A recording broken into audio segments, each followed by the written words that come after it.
All right, Andy, it's June 20th. How'd you spend your Juneteenth, Andy?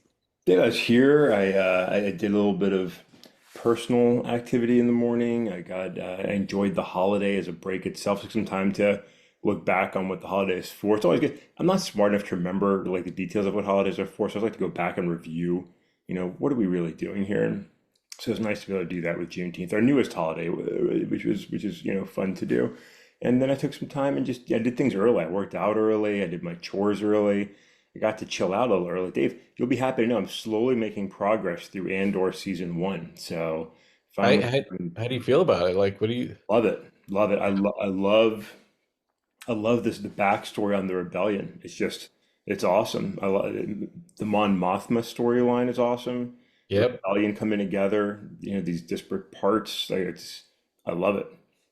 Well, it's so interesting because everyone you left Revenge of the Sith, and obviously the Jedi are all killed off, or Yeah, most of them, and you just like, and then in episode four, then you jump ahead to episode four, and it's like the rebellion is there. But there's a big piece that this story really does a great job of covering in yeah. and bridging that gap. And Andy, I'm here to just tell you, it just keeps getting better. Like season two, I think was better than season one, but it's definitely good. I'm glad to hear you're getting involved in that discussion. So. Yes, I'm enjoying the team. So I'm excited about it. Yeah, so well, it's good because Juneteenth obviously is a very significant holiday. It's you go back to to Galveston, Texas. I think that's where it started off and the ending of slavery. Sadly, there's been a lot of progress made on that front, and I think it's very well deserved. This is definitely a good recognition to have. The president unfortunately took the opportunity. Usually on a holiday, he takes the opportunity to wish everybody well and then call them scum Yeah. and pieces of trash and all that other stuff. He didn't do anything on yesterday. He just complained that there were too many non-working holidays. I'm not sure what that, From a man that golfs, like 2 times a week when he's not contemplating war against foreign nations, yeah, it's yeah, remarkable. Yeah. yeah. Well, we can talk a little bit about the administration later, but I've got a couple other things to get into on this Oh, Friday, all right. the 20th, Andy. Let's start with space. A couple weeks ago, I toyed this, and we never followed up. I don't think really on it. What are your thoughts on space exploration and all the money and stuff that goes into that? Because today we're spending a lot of time to colonize the moon. So there's a lot of not just the United States. There's a lot of countries. Most recently, Japan had a failed attempt to land on the moon. There's been some. China had a event where they, shot something into the moon, and then on Wednesday night there was a tremendously bad explosion on the launch pad for a SpaceX rocket Yeah. that NASA is leveraging to help them on their activities. I mean, if you haven't seen the images of this explosion, please check it out because thankfully nobody was hurt, but millions of dollars went into that failed attempt, and there's been a lot of failed attempts. Yeah. Where are you at on space exploration? I mean, I think it's fascinating and exciting, and I think there's a lot of positive aspects to it. I mean, one, there's discovery of minerals and things we don't understand, and understanding the world around us. And as we expand more and more into space, that cislunar space between Earth and the Moon, it's good, like to understand what's possible, what we can do. We keep stretching ourselves, and look, so much of what we enjoy every day is based on space assets, right? I mean, from our GPS and our watches to our satellite communications to navigation systems around the world. Like we are very reliant upon space. So our continued exploration and discovery is exciting. And just the idea, there's a time that I don't think is with us as much anymore, but where we took a lot of just sort of national and worldwide pride and joy in the journey, right? The investment and the idea of going into space. Now it's not as fun and it's more politicized and there's a lot of different things. But there was a time when it was like really sort of a national celebration. Of course, we never actually went to the moon, which all real Americans know because Of course, right. Yeah, we never, no, yeah, never landed on. those that buy that stuff. So I love that, and I have no problem with private space exploration. I think if people can raise the funds because it's incredibly expensive and can check it out, whether it's SpaceX or Blue Origin or some of our big military contractors, as long as they can do it safely. I have no objection to it. I don't think we should be nationally dependent on that, but I think it's fine. But at the same time, like I think it's exciting. I think it's fun. I think it's cool. One, I don't want to see the weaponization of space, and I think we're increasingly operating, us and other nations, in manners that are increasing sort of the potential for space confrontation as opposed to it being something that can surpass our national competition. So that's a concern. But two, like, while I think it's cool and exciting, like, honestly, I don't really give a shit. Like, you know what I Yeah. mean? Like I think the Webb satellite is incredible. Space images are fascinating, but like the rush to get to Mars, like, I don't want to fucking go to Mars. You know what I mean? I don't want to go live in a bubble on a planet that's dependent on, different forms to protect the life on it that could easily collapse and have a massive, horrendous death.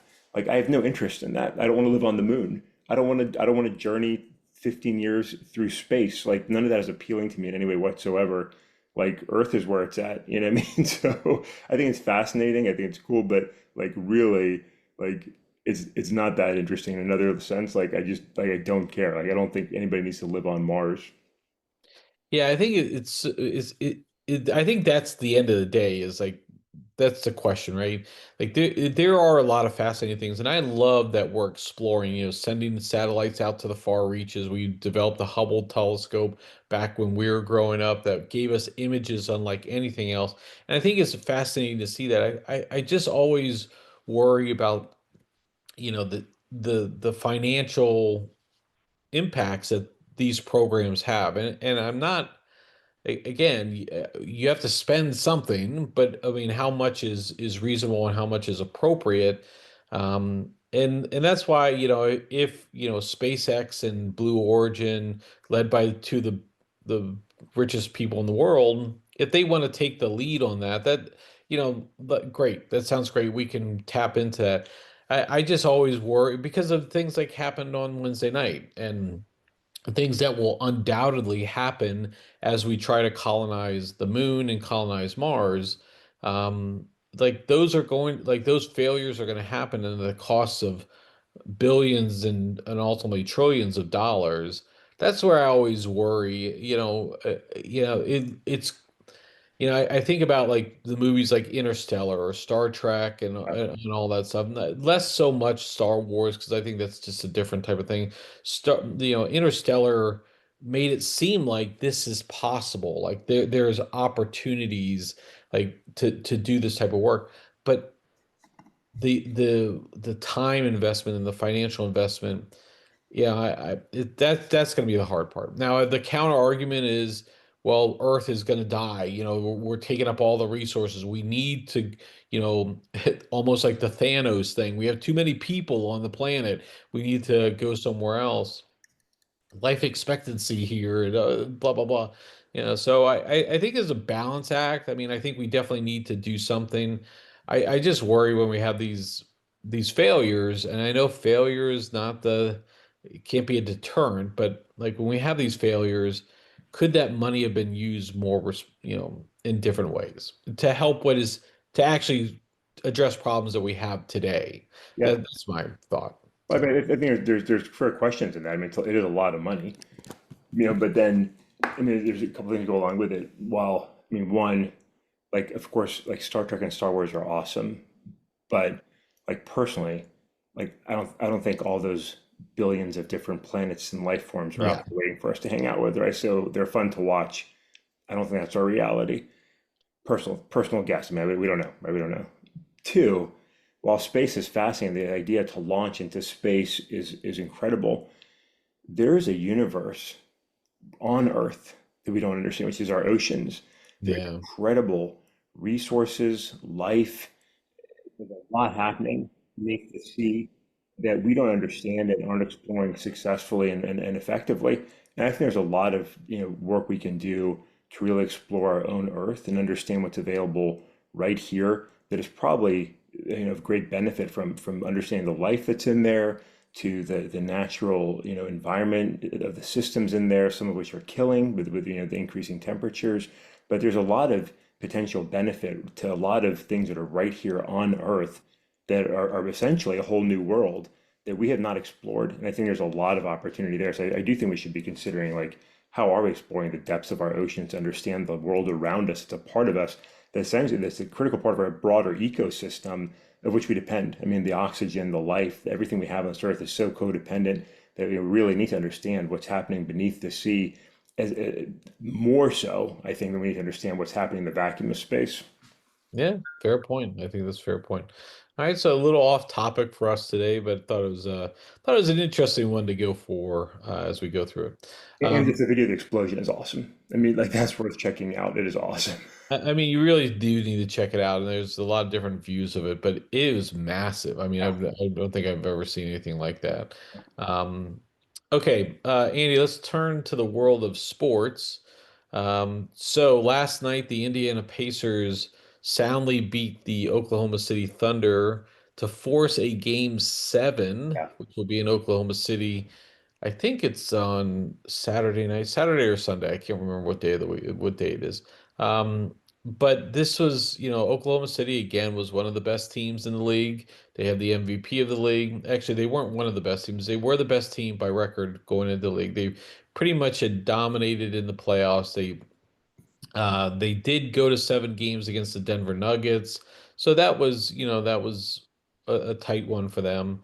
Indiana, they started off really slow this year, came on, and they were one of the best teams in the second half of the year, and they have played like barnstormers this whole playoffs. They've just pretty much dominated as well. They play a very like fast paced style, very aggressive on defense, and they're just forcing a lot. They run a ton. So but even so, Oklahoma City, they're young. They're one of the best teams. They have all these draft picks stocked up.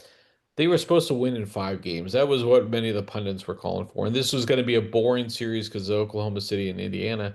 And now we got a game seven, and all bets are off. This is an exciting time for the NBA. Are you watching anymore, Andy? Probably no. So I haven't been watching, but this is kind of what we were saying. We were talking about this earlier. Is like now you've got Game Seven Sunday night, Game Seven. Everything's on the line. Like that's the game. People are going to dial in. Like people are going to dial in and watch because you're going to have a winner, right? You're not watching two of six or seven. You're watching a decisive game. You don't have to watch anything else. It comes down to this. People will dial in. I might dial in Sunday night and watch this because like it's the championship. Somebody's going to walk out of there as the NBA champions. Should be exciting. So yeah, I might watch some of that. If I watch the whole thing, I might watch it. And I think it's fun. And this is one what the NBA certainly wants. I mean, 7 games is great for the NBA, but the back and forth is great. The winning at home, winning on the road, and now you're here. If I'm guessing, I'm going to say that as I said earlier, like the favored team will win because the favored team wins in 7 games. Like typically speaking, they just pull it out. So for all the excitement, I think it comes down in hockey and in basketball that like the top teams tend to pull it out. Not always, and this could go either way, but I think it's fun. I think it's exciting for the NBA. It's kind of what they needed. Yeah, I think so too. I mean, the game sevens, yeah, people are going to tune in because everyone wants to see game seven. Now, how they felt about the series in games 1 through 5 or 6, it doesn't matter now. Like everyone wants to see who's going to be the winner because this is it, all on marbles. It does leave you interesting too with storylines as you go through. Is this young Thunder team who dominated the league this year and now is pushed to 7 games. What does that mean about their legacy? I wish we didn't have all these legacy talks after every game. Yeah. I mentioned this earlier. I just wish like if the Thunder win in 7 games, they're the NBA champions. And Yeah. whether they won in 4 or 7, it doesn't really matter. It doesn't change how people perceive them. I think people who continue to want to develop these storylines just makes things. I look at the NHL too. Is like the Florida Panthers just beat the Edmonton Oilers. That was a rematch from last year where they went 7 games. Yeah. This year, Edmonton lost in 6 games. Florida is now back-to-back champions. They've been to 3 state Stanley Cups. the storyline, of course, is look how gritty Florida is. They're what look what they're building in South Beach and all that stuff. And then Edmonton is oh, they're a failure. They're a colossal failure. Yeah. They've been to two straight cups. I mean, they have the MVP of the one of the best players since Mario Lemieux and Wayne Gretzky. I mean, and we just have to make these storylines. I think it's a shame because we should enjoy sport for beauty, and all that stuff. So, No, I mean, you see it in all sports, and during the season, after the championships, in the off season, like we want to make things out, and like you said, sort of make heroes and villains and must wins, and at the end of the day, these sports commentators have to something to talk about, right? And they've got to fill the air. That's what a lot of it is. I mean, that's what a lot of it is. But yeah, I mean, you always want to win, and at the end of the day, like you don't really remember who lost the NBA Finals back in 1983 or whenever it was, like unless it's like a significant series or something like that. And so, of course, you want to win. Everybody wants to win, but only one team does. And in a career arc for a player, like you can have a great career and not be an NBA champion. We were talking about the Pacers before. Reggie Miller, great example of that. And the guy was yeah, great basketball player, led the Pacers to numerous very good seasons, playoff appearances, got to the finals, just didn't win. Like yeah, just didn't win. Like, and that happens to some of the greatest athletes. And you have guys like Matt Stafford, who was recognized being a great quarterback, wasn't going anywhere with the Lions teams that he was on. He got to go to LA and get a Super Bowl ring, and good for him, and that changes his sort of maybe ranking in the world of quarterbacks. And so you see that across all sports. And we do overstate it, but at the end of the day, championships matter, and you remember the champions. yeah. It's such an interesting balance because you look at like Matt Stafford. If he had not gone to LA and did it, he's just a great quarterback for the Detroit Lions who had some good runs. It's a team sport. Like you can't control all that stuff. And he went to a better team at that period of time than the Lions were, and the Lions benefited from that trade, Yeah, and they became a better team. It's such a like a. It's so hard to tie one person's legacy to a team that he doesn't control X, Y, or Z parts of it. So it is a really tough balance. But that's why we love sport too. Those narratives, those storylines, and like how does this one player elevate his team, or can he elevate his team? Look at Charles Barkley, round mound to rebound. He was so great at all these things. Never went to one NBA finals. yeah. And so like does that mean he isn't good? No, of course not. It's just but we do remember those champions, and so I guess it's a fun time. So, I mean, uh, hearing right now, there's an article that came out, I think, over the weekend, or I'm sorry, earlier this week, that talked about Jared Goff, the Lions quarterback, and saying, hey, he may be the most important athlete in in the NFC right now, just because of the responsibility he has, the transitions, the need to win. Like, if the Lions don't win a Super Bowl, there's going to be constant questions of, was it Jared Goff? Could they have done it with somebody else? And if Jared Goff doesn't win a Super Bowl, he's going to get written off as a good quarterback that never lived up to his potential. Like I hate to say that because I think he's a very talented quarterback, but he had a Super Bowl flop. And if the Lions don't win, they're going to be like, he was good, but he wasn't good enough. That's unfortunately that, but that's sports. That's sports. yeah, it is sports. It is a fascinating time. All right, Andy, I'm gonna give you the option. Do we want to talk like Trump administration and like putting up polls and calling success there, or do we want to talk like TV and movies and all that stuff? We're probably gonna need some TV and movies for next week because of everything Okay. else around us. So let's touch on the political world. We'll try and Okay. try and hold our shit together. All right, so we'll do that, and we'll wrap up the week with some administration talk. Um, the magic number, Andy, is 2 weeks. Yeah. That's the magic number is 2 weeks. That's what Trump has said about Iran and Israel. So he's going to let them bomb the shit out of each other for 2 weeks while he decides what he's going to do. Well, apparently he's made a decision, but he just is not going to implement it based on 2 weeks. 2 weeks is important because Donald Trump always says, I'm going to take 2 weeks. I'm going to take 2 weeks. We'll evaluate it in 2 weeks. We'll do this in 2 weeks. And then nothing significantly changes. is Trump a fucking pussy? I mean, like, what are we doing here? Like, I'm not quite sure what's happening, other than it's just again more chaos. Leaving the G7 for an important matter.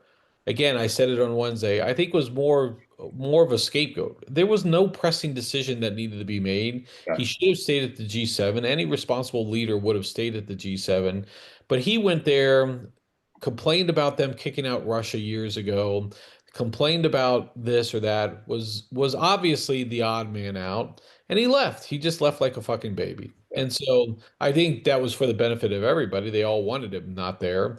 But, this is where we're at, Andy. I don't know. yeah. I mean, look, I will say this. I said it yesterday as well because we were making fun of like the nonsense statement that his press secretary made about taking these 2 weeks and sort of the like we are going to take 2 weeks because we may or may not have talks. Like it was very like what the hell are you saying? Ultimately, I think he's being pulled because, like we discussed, I think earlier this week, his base is very divided on this, and he's got a strong part saying, "Don't you dare get us into another war. Don't be George W. Bush and WMD this and WMD that. We've got to go to war." And that like they absolutely do not want to see that. And I think he's trying to listen to that. And then you've got others that are saying, "No, no, like we have to stand by Israel and we have to take out Iran's capabilities." And looking at his own initial language, which was very, aggressive. And I don't know that he necessarily wants to listen to those voices. I don't know that the neocons are where Trump wants to find himself in June, July 2025. So I think he's taking his time. And I will say this, while his comments didn't help anything, his initial response, leaving the G7, his Truth Social post, his inflammatory language, like that didn't help anything. I'd rather he puts out some stupid nonsense statement and takes 2 weeks than rushes into war. And so I'll give him, even though it's sort of a partially self-made mess, even though it's embarrassing to see him being led by the nose by Israel and Benjamin Netanyahu's just pulling him along and Trump, was following. I'm grateful that he's at least now pausing and standing up for the United States, not just blindly following an ally and saying, I don't know if I want to rush into war. I think that's the right answer. Yeah, don't rush into war ever. Don't rush into war. So I'm going to give him credit, and I'm sort of dumbfounded in this bizarro, universe we live in, that I'm like Marjorie Taylor Greene and Tucker Carlson and Steve Bannon. Like, yeah, I'm agreeing with you guys today. Like it's a strange place to be, but I agree. I think I'm grateful that we're taking our time before rushing into war. Well, and you bring up the piece there. His MAGA base is losing their mind right now because of this potential thing. Is America first means America first, and not going anywhere else. And Trump had made some comment about I was the one who made America first. I was the one who coined that phrase. That's my term, so I can decide what it is. Yeah, So I think he's being like his own administration is torn, because I do think you have people like Hegseth and that are pulling towards one type of action, and there are people like Tulsi Gabbard, who is no longer part of the inner circle, pulling in a different direction, and JD Vance, in fact, he also has advocated for not doing this. So you have an administration that is even at odds with themselves on where to go from this. So maybe it is the responsible path, and dare I say anything Donald Trump has done is responsible. But that appears to be the right thing. I think the challenge with waiting 2 weeks and is how like at the end of 2 weeks is it beyond salvageable, and you are now forced into a decision yeah. because you know you weren't more involved in shaping what those 2 weeks look like. I don't know. There's no win in this here, Andy. I think Trump's failures on foreign policy have led us in this path, quite frankly.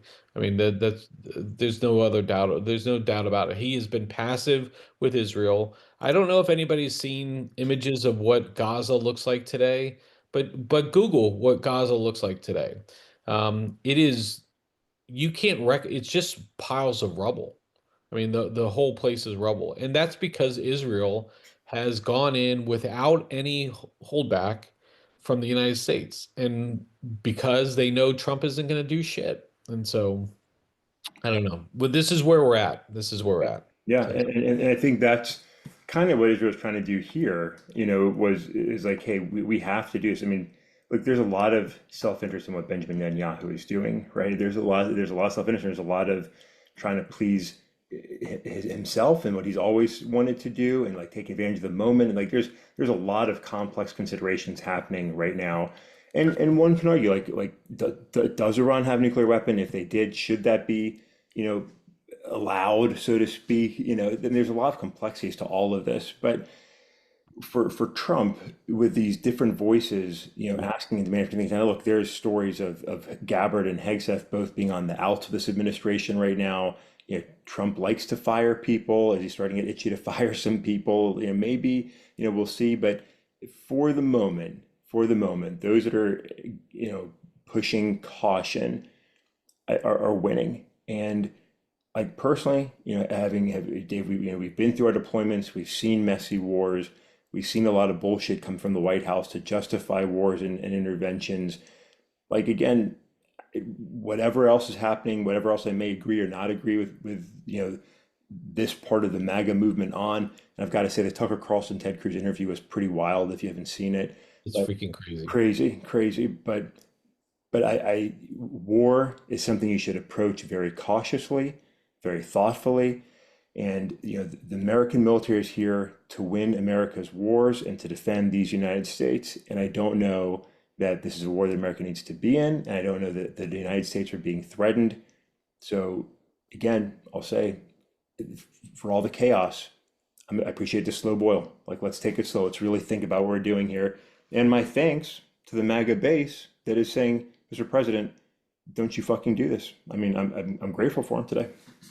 But yeah, I want to be clear. I don't want a war here. I think it's fucking a pussy move to say I'm going to take 2 weeks. Fucking make a decision. You don't need any more. You don't need 2 weeks. Yeah,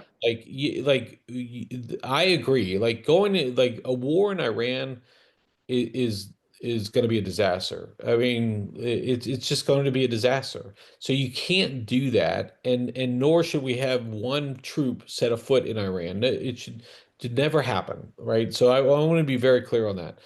He should take the line of we're going to start holding Israel accountable for some of these things. yeah, And he hasn't done that because he's been the same way he's handled Russia and Ukraine. I mean, the shit that's coming out of his mouth about stopping wars and how they should never happen and all this other stuff. Here's your chance, Donald. Here's your chance. yeah. Fucking stop being a pussy. I mean, own up to something, but he sucks, man. He just sucks. Yeah, So well, there's no principles at the end of the day, right? There's no principles. There's pulls, but there's no principles. And there's we're living with that mess. I mean, that's true. And I think that's a fair frustration. And you're right. Like, what's going to change? But I think he's trying to keep sort of the options open, right? Like, if he decides he wants to go in, he's not going to have to go back and flip. And also, I think he kind of hopes these things just work themselves out. Like, I don't think he really wants that's to get involved easy and being a make a pussy. decision. Yeah, you're right. I mean, like, he's just kind of hoping, like, maybe in 2 weeks this will kind of sort itself out and I Yeah. can just stay out of it. But look, I mean, that didn't work in Gaza. Like you said, it's a disaster, right? It's a disaster. The free hand of the Israeli military has been really brutal to the Palestinian people, and it sure as hell isn't working in the Russia-Ukraine conflict. I mean, the world is far more dangerous and messy and bloody today than it was on January 19th, 2025. Yeah. Donald Trump's version of leadership is a large part of that. Yeah, he's a coward. I'll just say it. Like he doesn't like he wants to talk big. He's a keyboard warrior. He wants to talk big on these things and get in behind the microphone on press conferences and rail against things and how he's the best. Yeah. He's the best. If I negotiated if he had negotiated the Civil War, Andy, that Yeah. that would have been another thing. I mean, he could have stopped 600,000 people and that would have meant the Declaration of Independence may not have been necessary. So, he's confused. He doesn't even know his fucking history. It's a disaster. All right, Andy. See now, like this is why I shouldn't have gone on the Trump thing here. So, but kudos to not rushing into war. Just fucking make a decision. Again, American leadership has failed again because we refuse to take a stand on what our values are. And frankly, that's a problem. So, okay, Andy, so we can talk about some other things this on Monday. I hope you have a good weekend. I'm going to be taking my youngest daughter to her first overnight camp, Oh, sleepaway nice. camp, where her and her good friend are going. So that'll be exciting for Yeah. them to be there. So, but yeah, we'll catch up with you on Monday then, I guess, Andy.